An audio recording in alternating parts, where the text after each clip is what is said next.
Thank you very much indeed. Mark, Karen, unsurprisingly.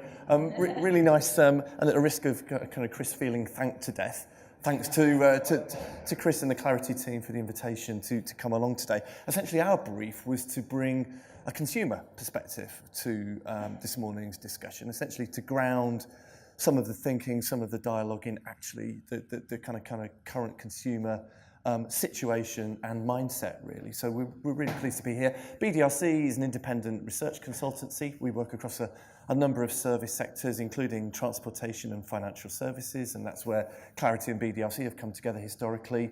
We're joined by a colleague, Tim, who's an expert in our transportation team. So if you'd like to talk to any of us through the day, we'd really welcome that.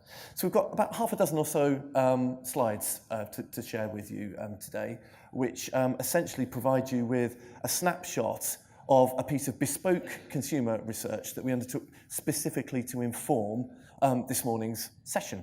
Quantitative online consumer survey. We interviewed 1,500 consumers.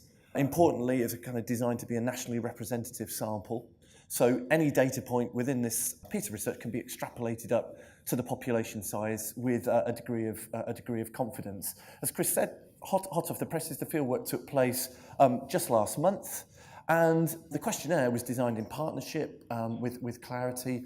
Steve and his team took a look at it as well. And broadly, we undertook a kind of current transportation audit. We looked at engagement with public transport. We looked at the cost of private vehicle ownership and perceived value for money. And then moved more into the kind of mobility space. So attitudes towards current mobility platforms, awareness and appeal of those kind of emerging mobility propositions that we've heard a little bit about from both previous speakers this morning. So that's the study we're going to be drawing on for you. Quite a large data set generated by this piece of research, and would absolutely welcome conversations and requests for access to that data going forward if you'd like to see more. So just to kick things off there, a quick kind of pen portrait of UK kind of private vehicle ownership at the moment. So not all households have access to a private vehicle. Most do. Over 8 in 10 households do. 82% own at least one car.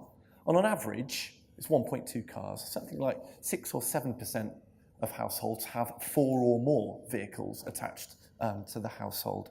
So that extrapolates up to about 50.5 million private vehicles across the UK. Average age of a vehicle, just over 6 years old, so it's not all brand new, shiny, gleamy things like we're seeing outside the window here, typically 6 years old. When we drilled down into the composition of those vehicles in terms of power units, we found 3% of drivers told us they owned a hybrid vehicle, so that's about, we think, 1.5 million units in terms of hybrid vehicles. On average, a driver's doing about 9,000 miles a year. Now, I tried to tie together the number of vehicles and the annual mileage, and Excel ran out of zeros. But I think 500 billion miles driven by UK drivers in a typical year. And in terms of the balance of the claimed main form of transport, a clear bias to private vehicles. 2/3 of respondents said, yep, my car, my motorbike, my van is my main form of transport. But just under a quarter saying, actually, I rely predominantly on public transport to get me around the place. Steve alluded to this earlier. We did look at the kind of cost of running your private vehicle. What are you spending a month or a year in terms of costs of running your vehicle? So typically just under £400 a month. And half of that cost is made up of fuel and finance costs. So fuel and finance equals half of the cost of running your private vehicle. So quite a lot of money, but actually a high degree of perceived value at that £400 a month. So 2/3 of respondents said, actually, that £400 a month I feel offers me either very good or reasonable value for money. So already starting to get a sense of the kind of emergence and dependence on private vehicles. And how do you think that cost fares against the equivalent cost of using public transport? Over a half of drivers said, actually, that gives me better value for money than the equivalent cost of using public transport. Just 13% of respondents said running a private vehicle offers me poorer value for money than the equivalent public transport costs. Thanks, Mark. So despite the fact that people mention that it's better value for money for me to use my car than public transport, actually we do see high proportions of people still using public transport. So we just asked people to tell us whether they've used any form of public transport in the last year.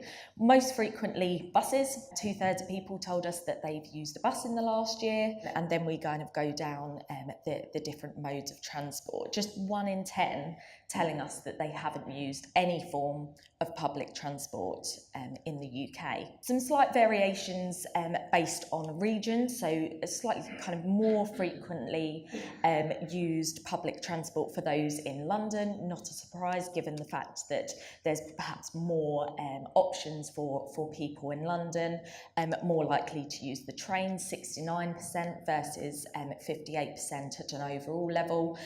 And those in rural areas, slightly more likely to say, actually, I haven't used public transport in the last year. But generally, positive experience for those using public transport. The vast majority saying I was satisfied with my last experience, it was okay.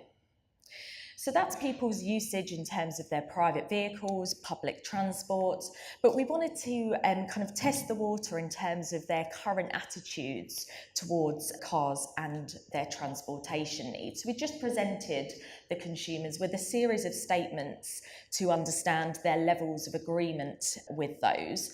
So most people agreed with the top statement, so without my car, my life would be very difficult. Just plotting on the right-hand side of the slide, just some variations for urbanites and those in rural areas, and we can see that actually for those in a rural area, actually not having a car would be pretty difficult for them versus those in a city because of this transportation options available. Concerns around environmental impact of driving, and we'll come on to this later as well when we start to take a look at the future of this particular sector. But 38% of people mentioning actually, I am concerned about the environmental impact of driving, slightly more likely for those in cities. Just looking at exactly the same statements again, but just identifying any differences by age, we can see actually for those that are younger, they're slightly less likely to say that they agree that their life would be difficult. They're more prone to using the different options available, such as Uber and so on, than some of the other age ranges. I really enjoy driving. One, slightly more likely for those in the 25 to 34 age bracket. I'm willing to spend more on a car that has lower pollution levels. Actually, we're seeing again higher proportions of people in those age brackets saying that they agree with this statement. We like a statement, so here's some more statements. You would use public transport instead of a car if that was an option, was endorsed by over 1/3 of respondents. You know a lot about new types of cars, similar proportion agreeing with that. And this interesting one about driving a car that reflects your personality came through quite strongly. 1/3 again agreeing with that. Only 1 in 4, depends which spin you kind of put on this, or 1 in 4 respondents said, actually, I could happily live without a car. And a statistically significant difference for those in urban areas coming through on that particular dimension. 1 in 4 expressing a preference for public transport, again significantly higher in city areas. And a car making a statement about how successful you are, slightly contradictory, again coming through much more strongly in city areas.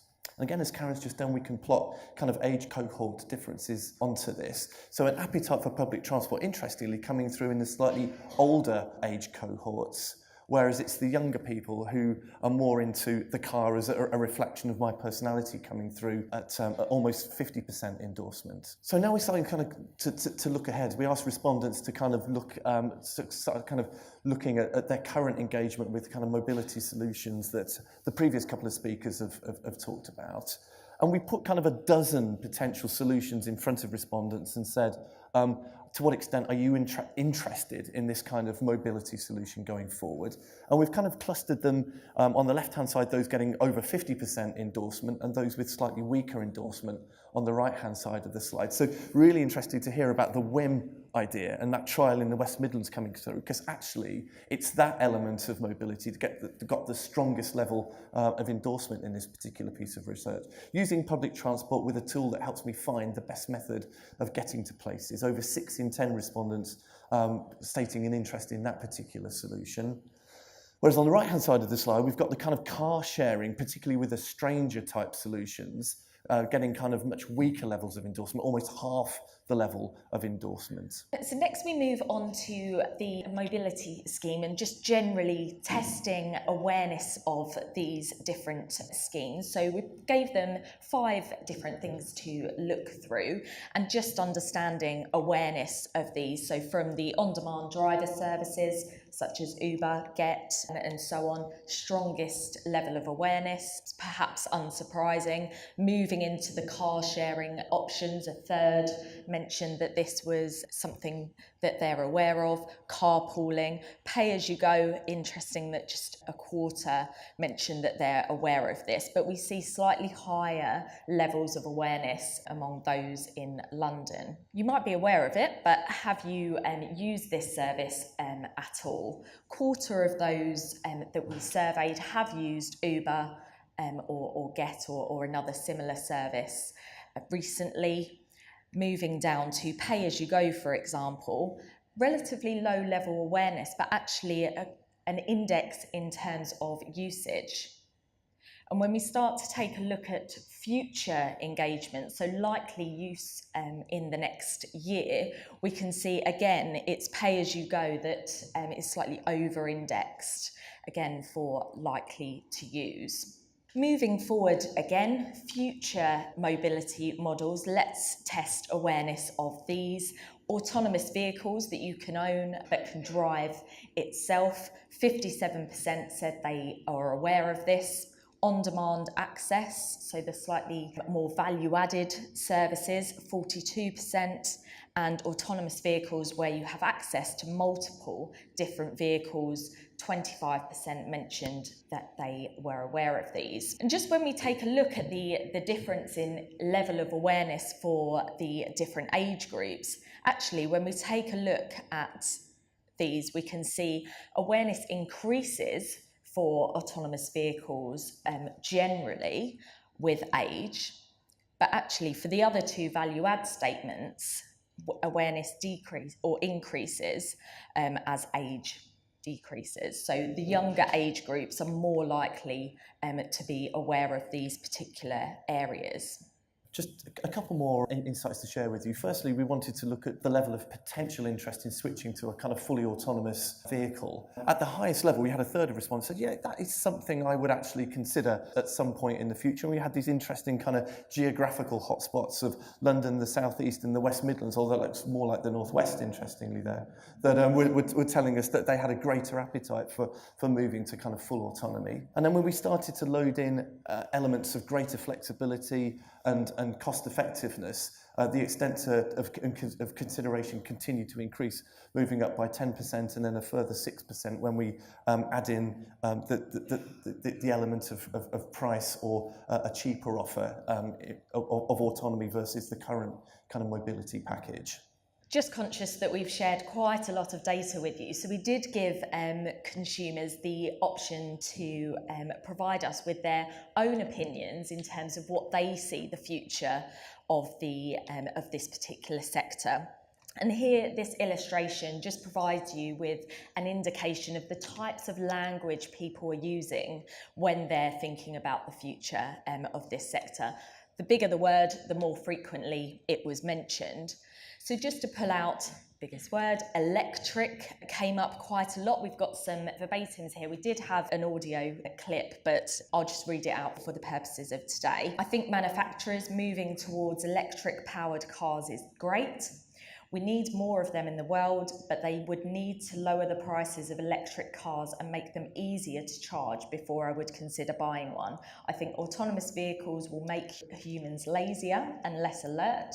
interesting perspective from this consumer. I don't think they're 100% safe and reliable at the moment either. So, you know, what we've heard earlier today, that this safety aspect is a real concern for some consumers. I don't trust autonomous vehicles at all. Moving on to some further verbatims, I like the idea at the moment. I am concerned about the safety element. There would need to be evidence following extensive studying and testing that automotive or autonomous vehicles are 100% safe. And this aspect of driverless, really exciting for some individuals that they can have the ability to use these vehicles, but again, safety aspect coming out as a key issue or concern for some individuals. But actually, what we heard earlier, that driverless vehicles would open up possibilities in the world to many disabled people from one consumer, referencing that actually it would become easier for some consumers if this moved forward.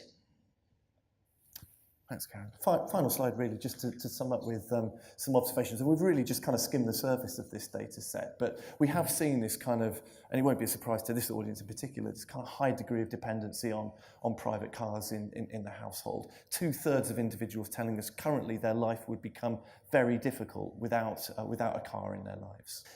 Typically spending just under £5,000 a year running the car. Half of this cost is made up of finance and fuel, notwithstanding that, still offering better value for money for the majority of consumers than public transport. Only really moderate levels of concern for the environment tends to be overstated in younger, more urban areas. Only 3% of the population currently running a vehicle with a hybrid engine. We estimate that's about 1.5 million hybrid vehicles in the UK. What was interesting throughout the data is this kind of real discrimination between people in urban and rural areas, much more so actually across all of the data set than age, interestingly. Where you live is absolutely fundamental with regarding your attitudes to mobility. Reasonable levels of awareness around the kind of autonomous mobility solutions. And when we pressed consumers really hard on this, 1 in 4 said they would be particularly interested in switching to an autonomous vehicle given the right conditions. But finally, and it came through very strongly in those kind of word clouds that Karen presented just there,